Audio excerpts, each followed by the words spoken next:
First opened in 1950, the 214-acre Fort Logan National Cemetery in Denver has become the final resting place for more than 130,000 veterans and their spouses. We were running out of space, especially with cremations. Like Nick was saying, cremations have become extremely popular. We do about 60% cremations in our burials. Performing 20 to 25 interments a day, the cemetery was quickly running out of real estate.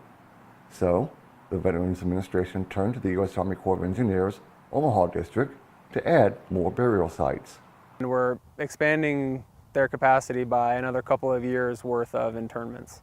The $9 million expansion added more than 5,000 traditional crypts and 14,000 cremation burial spots.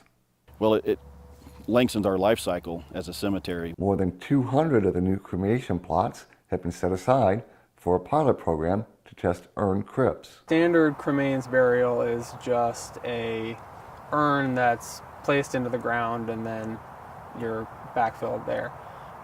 There's a test program for the VA for a precast urn crypt, similar to the precast crypt that a coffin is put in. And I think the point there is to provide protection for the urn.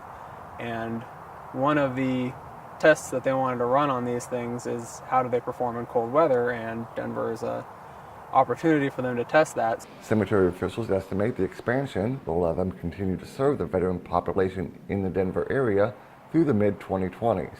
The community's been really excited about this project. They've been looking forward to seeing Fort Logan grow.